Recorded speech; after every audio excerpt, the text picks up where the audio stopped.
प्रिय प्रशिक्षुओं, आज हम लोग आपके डीएलएड 2019 की जो कहना चाहिए कि परीक्षा आने वाली है उसके संदर्भ में एक स्पीड के साथ में सारे के सारे जितने भी आपका सिलेबस है उसको कवर करने की दिशा में पूरी तरह से आगे बढ़ेंगे। दूसरी बात ये है कि हम लोग देखेंगे कि कैसे कैसे किस किस स्टेप में हम आपका पूरा सिलेबस कराएंगे। तो आप लोग एक काम करिएगा कि खुद तो पढ़िएगा ही, अपने जो और साथी हैं अगर वो नहीं देख पाएँ उनको भी फॉरवर्ड करिएगा। अपने कॉलेज से जो दूसरे बच्चे हैं उनके लिए भी आप फॉरवर्ड कर सकते हैं जो आपके साथी हैं। हम लोग आज डिस्कस करते हैं पहले सिलेबस के बारे में, उसके बाद हम अगले टॉपिक्स के बारे में डिस्कस करेंगे। सिलेबस है आपका कि बहुत सारे अप्रोच और बहुत सारे मेथड्स क्या हैं, पहला पॉइंट है। दूसरा पॉइंट है बाइलिंगुअल अप्रोच, जिसकी वीडियो मैं आप लोगों को भेज चुका हूँ। और बाइलिंगुअल अप्रोच के बाद है doctor West new method. Doctor West new method mainly focus करता है रीडिंग पे, और बाइलिंगुअल अप्रोच जो है वो भी कहना चाहिए कि वो स्पीकिंग पे फोकस ज़्यादा करता है, दो भाषाओं को लेके चलता है, तो दोनों अलग अलग चीज़ें हैं। उसके बाद है audio video method. Audio video method एक प्रकार से कहना चाहिए कि जो ऑडियो विजुअल एड्स हैं उनकी सहायता से पढ़ाने को फोकस करता है, उसको मैं वीडियो आप लोगों को भेजूँगा। उसके बाद है लैंग्वेज गेम्स। तो ये आपका थ्योरेटिकल एस्पेक्ट है ये वाला सिलेबस का। और उसके बाद में आपका English in daily life, oral number, oral practice of आपके simple sentences, recitation of nursery rhyme and poem, इनको हम लोग लाइटली लेते चलेंगे। Writing, penmanship, words, spellings, grammar में आपका है sentences, kinds and parts of sentence, punctuation, determiner of noun, article, आपके कन्वर्सेशनल क्लासरूम इंस्ट्रक्शन, आपका सेल्फ इंट्रोडक्शन। प्रोनाउंसिएशन में आपका जो है थोड़ा फोनेटिक्स का ज़्यादा इसमें नहीं दिया गया है, परंतु मुख्य रूप से यही चीज़ें हैं। कंटेंट स्पेसिफिकेशन में आगे वाइवा वोसी और आपका वोकेबलरी, आपका स्टोरी टीचिंग, ग्रामर में नाउन वगैरह वगैरह है। और नाउन्स में कई तरह का दिया हुआ है, प्रोनाउन, उसके बाद एडजेक्टिव, आपका वर्ब, सेंटेंसेस में कैसे क्या बनाना है, अफर्मेटिव से निगेटिव, असर्टिव से interrogative, active passive, common errors in noun and number, article, verb, adjective, आपका स्पेलिंग्स, पंक्चुएशन। और प्रोनाउंसिएशन में क्या बताया इन्होंने कि perception and production of sounds, ये कम आता है आपके उसमें, कैसे कैसे आपको परसेप्शन और प्रोडक्शन ऑफ साउंड करना है, कम आता है, पर यह है कि फिर भी थोड़ा बहुत डिस्कस करते चलेंगे। सबसे लास्ट में है आपका लेसन प्लान। लेसन प्लान में कुछ खास नहीं है, importance of lesson plan, lesson plan की क्या आवश्यकता है, कभी कभी ये पूछ लिया जाता है। आप लोगों के पास पिछले वर्षों के पेपर होंगे, नहीं होंगे तो मैं प्रोवाइड करा दूंगा। और importance of lesson plan, characteristic of good lesson plan and preparation of lesson plan. तो ये केवल आप लोगों का सेकंड सेमेस्टर का सिलेबस है। इस सेकंड सेमेस्टर के सिलेबस में जो मुख्य चीज़ें हैं वो सबसे पहला जो मैंने बताया different approach and methods of teaching English, उसके बारे में भी हम लोग डिस्कस करेंगे।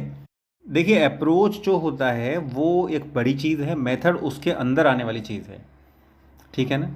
अप्रोच के अंदर मेथड को हम अप्लाई कर सकते हैं। अप्रोच किस चीज़ पे फोकस करती है? अप्रोच फोकस करती है आपके कंटेंट पे, ऐसी मेथड भी फोकस करता है कंटेंट पे। अप्रोच जो है वो चाइल्ड सेंटर्ड है।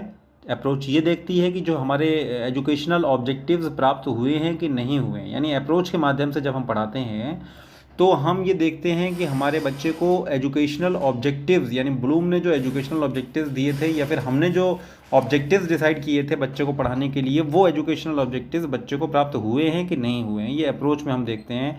कंटेंट देखते हैं, कंटेंट बच्चे तक पहुंचा कि नहीं पहुंचा। और तीसरी बात ये है अप्रोच में कि हम देखते हैं कि ये चाइल्ड सेंटर्ड होना ही चाहिए। परंतु मेथड जो होता है वो आपका कंटेंट सेंटर्ड तो होता है परंतु टीचर सेंटर्ड भी होता है, चाइल्ड सेंटर्ड मेथड नहीं होता है।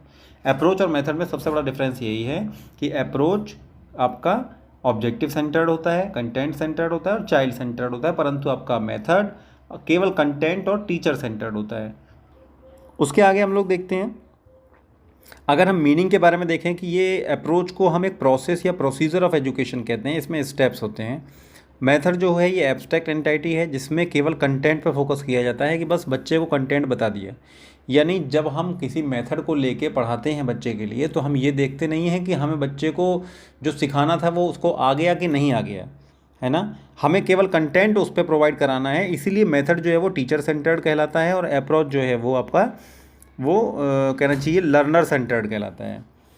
पर्पज़ क्या है, अप्रोच का पर्पज़ क्या है कि to realise the goals of education. Goals का मतलब आपका ऑब्जेक्टिव ही हो गया, जो आपका एजुकेशन का गोल है उसको प्रोवाइड आप करा रहे हैं। परंतु मेथड में क्या है कि इसमें वही बात है, क्योंकि टीचर सेंटर्ड है ये, क्योंकि ये केवल कंटेंट बच्चे तक प्रोवाइड कराने का काम करता है, तो ये किस चीज़ पे फोकस करता है, पर्पज़ क्या है इसका, to make effective presentation of subject content in classroom, यानी क्लासरूम में हम उसको अच्छे से प्रेजेंट कर दें बस। ऑब्जेक्टिव्स इसके क्या हैं, टू अचीव एजुकेशनल ऑब्जेक्टिव और नेशनल ऑब्जेक्टिव अप्रोच के, और इसके क्या हैं, to have the memorisation of facts and content to reproduce the content. तो हम लोग देखते हैं कि ये आगे भी इसके एग्जाम्पल्स वगैरह दे रखे हैं, तो आप लोग इसको देख सकते हैं। तो मेन चीज़ क्या है यहाँ पे कि अप्रोच और मेथड में, अप्रोच आपका ऑब्जेक्टिव सेंटर्ड है कि बच्चे को जो हमने ऑब्जेक्टिव्स लिए थे, हमारा जो उद्देश्य था वो प्राप्त हुआ कि नहीं हुआ। मेथड में केवल हमने बच्चे को कंटेंट प्रोवाइड करा दिया, बच्चे तक हमारा कंटेंट पहुंच गया कि नहीं पहुंच गया, ये हमारा ऑब्जेक्टिव होता है, वो होता है मेथड के जरिए से। जब हम पढ़ाते हैं तो हम केवल इस चीज़ पे फोकस करते हैं।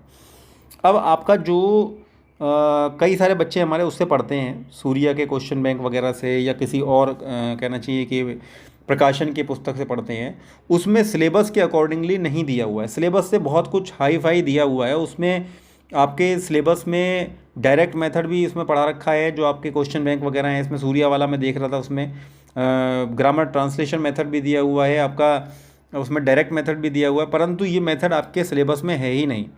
तो पहले सिलेबस से मैच करते हुए जाएं, अनावश्यक पढ़ने से कोई फ़ायदा नहीं है। और ये निश्चित बात है कि अगर आपने ये 10-15 दिन आपने सही से पढ़ाई कर ली तो आपका ये वाला सेमेस्टर में आप अच्छे से मार्क्स आ जाएंगे। बाकी कहना चाहिए बहुत सारी टेक्निक होती है, खुद की भी लिखने की भी प्रैक्टिस होती है, हमारा कहना चाहिए वे ऑफ प्रेजेंटेशन है, हम कैसे टीचर के सामने प्रेजेंट कर पा रहे हैं। दूसरी बात क्या है कि कई बार क्वेश्चंस जो हैं वो आपको पता होते हैं, परंतु आपको उन मेथड्स के नाम ही नहीं पता है कि उन मेथड्स को और कहते क्या हैं। जैसे मान लीजिए कि क्लासिकल मेथड किसी मेथड का अगर नाम है, प्रूशियन मेथड किसी मेथड का अगर नाम है, तो वो मेथड एक्चुअल में है क्या। तो वो सारे नाम मैं आप लोगों को बताऊंगा कि किस किस मेथड का क्या क्या नाम होता है, तो उस चीज़ पे आप लोग विशेष ध्यान दें। कल मैं आप लोगों को आगे के जो मेथड्स हैं उनके बारे में बताऊँगा।